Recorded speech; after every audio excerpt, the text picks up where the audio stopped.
Good morning, everybody. My name is Tony Page, and welcome to the hit new show called Talkin BNI.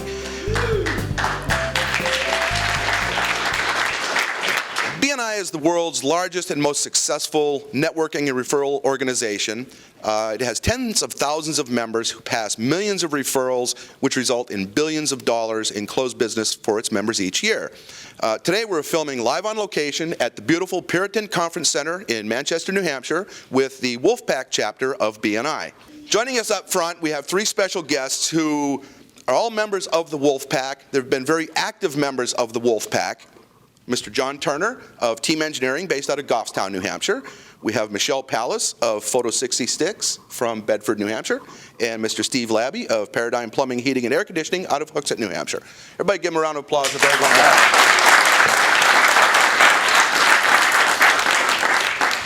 All right. My first question is going to be for John.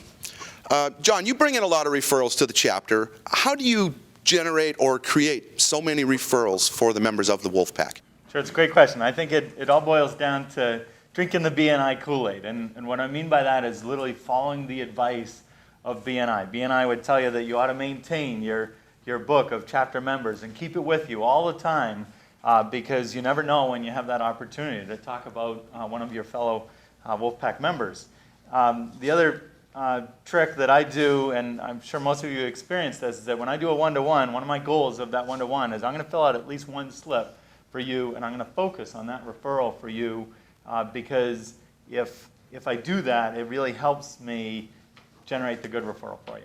Excellent. Good. Thank you. Michelle, what single activity do you think has contributed most to your success in BNI?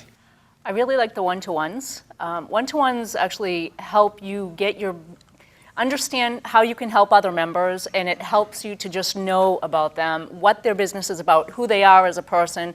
It shows their integrity. It really helps you solidify more about the background of them and all that they can do in their area of expertise.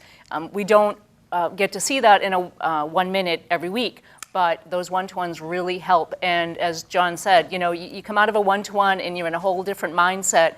You're like, how can I help this person? You talk about so much, and it's a really important piece. The other part of the one-to-ones for me was people can help you actually understand and refine your business a little bit more in the one-to-ones too. They can give you their take on how they view you and your business as well, which helps you to shape it even better for your clients. Excellent. Now, Steve, you're probably one of the most consistent inviters to bring visitors and guests into the meeting. Where do you find the time to invite all the visitors, and what strategy has worked best for you to bring in a visitor to the meeting? Great question, Tony. I think what it is it's a mindset. I love people. I want to help them. Lauren DePaul, if it wasn't for her inviting me the first time, I wouldn't be here and I wouldn't have experienced all the great things that BNI has to offer. So it's a mindset that I want to help everybody. And BNI has helped me so much that I just want to get them to a meeting. And I don't anticipate, if they're going to come or not. I mean, just recently, I invited someone from the military that works on submarines. You'd say, geez, I'm not sure if that's a good referral. Well, they're actually looking to get more of our military back into the workforce because they're coming in from overseas.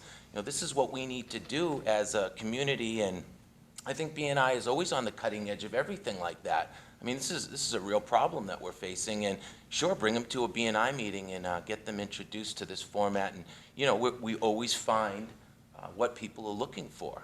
Good.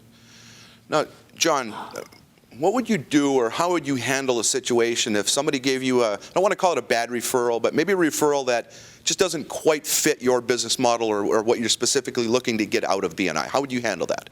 I'm tempted to say no such thing as bad referral, right? Because as Steve was saying, there's always ways that we can help each other and help other people. But nevertheless, I think that we've all experienced there's the golden referrals that we receive, and then there's the referrals that aren't quite as hot. And obviously, some of the training, again, that BNI will give you is that you absolutely have to start with not only following up with that referral directly, but with the person that gave you the referral, because that's extremely important in relationships and demonstrating that we truly care. The other or a recommendation that I would make regarding that referral that's not as strong as we would like is to try to help them find the right business, the right answer for their situation. If it's really a civil engineer that they need and I can't help them with that, then I can help them by identifying a good civil engineer. So. Excellent, good. Now, Michelle, what do you think has been your greatest achievement since joining BNI and how BNI has helped you with that? I really, as of this year, as of April 1st, I've been appointed the mentor coordinator, and I'm really enjoying this position, mainly because it helps me connect people with other people who can help them both reach another level in their business and in their life. In general, there's a lot of strength to the BNI model. The way that it's presented and the way that it's been proven to work it's really good to follow that strategically.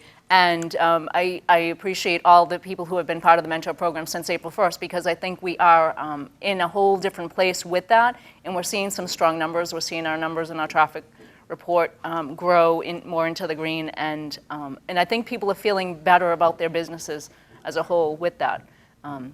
So the mentoring piece is huge, and as it was told to me when I took the position, when you follow along the things that have been proven to work, it works. And to not change it too much and to really just have faith that it will work and use it that way. Good, excellent. Steve, has there ever been a time when you've actually considered leaving BNI or leaving the chapter? And if there was, what happened that maybe changed your mind and made you decide to stick it out? Well, I think at first BNI it's hard. You have to learn a lot of different structure and procedure and being on time. I wasn't on time. I learned how to be on time. And members helped me to really get it. You know, I think that this is a format that works, and if you go with it, you know, like John says and Michelle, it goes a lot better. And there was a time 5 months into it that I was like, I'm not sure I can continue this. But, you know, those are the roadblocks that keep the successful people out. You know, I mean, if you wanted to get to the next level of success, you have to get over that hurdle. You know, getting over that hurdle was me 5 months. It was really my own problem that I had to solve and get through. I started dressing up better. I started being on time. I started doing the fundamentals and the one-to-ones and really truly building the relationships that I needed. And that's what got me to get it, you know, and people, other members of BNI that were very strategic in helping me understand that. It seems very simple, you know, be on time, and we talked about it today, but you know, being on time, being your word, and building those relationships, and that's what's helped me, and it's been almost 6 years, and I love this, and I'm never stopping. All right, good. Thank you very much. Now, ladies and gentlemen, I think it's pretty obvious that these three guests up here are very passionate about their businesses and very passionate about how BNI has helped them grow their businesses to what they are. It's helped them climb to that next level of success that a lot of small, struggling businesses are looking for. I'd like to now turn it over to the audience, so if anybody has any questions for our guests, just let me know and I'll come around with the mic. Who has some questions? Yes, sir. Steve, it seems that you're the one-on-one bandit, so how do you tend to get your scheduling straight for one-on-ones? Well, I just look at it as it's part of my business. You know, I'm growing my plumbing, heating, air conditioning business, and to me, it's just another appointment. And usually when I go on a free estimate or a quote, I'm meeting with one person and trying to offer my services to them.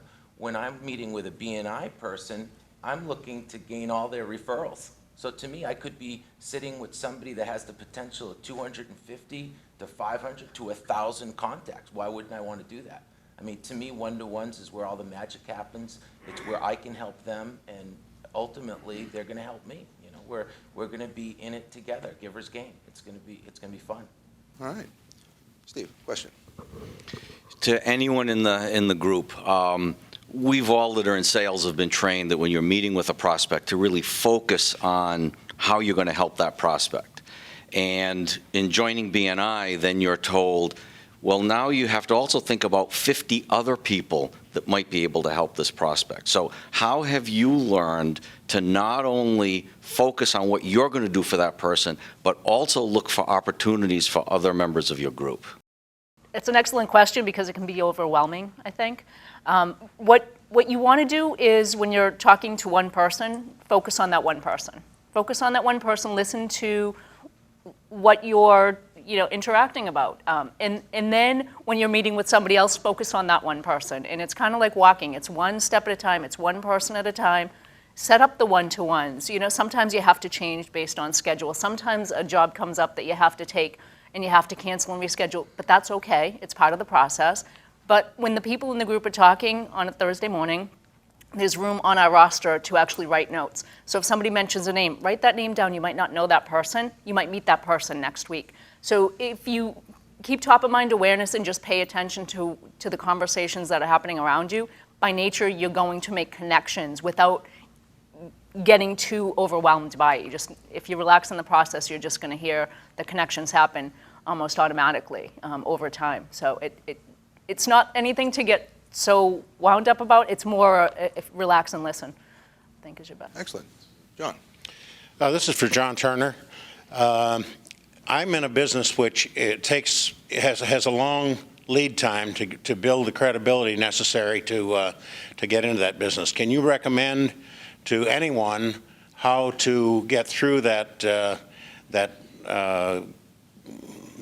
I've forgotten what the three acronym, building toward credibility.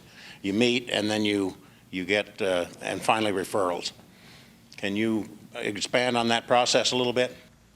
Sure, absolutely. I think, again, this is part of the genius of BNI is that by going through the discipline of seeing everyone every week, that helps keep all of the members front of mind for us. And again, that process of the one-to-ones and getting to know people better and better, it certainly improves my confidence in referring each one of you to a client, especially, as John's saying, in a situation where it does require an extremely high level of confidentiality and some situations that could be potentially very difficult.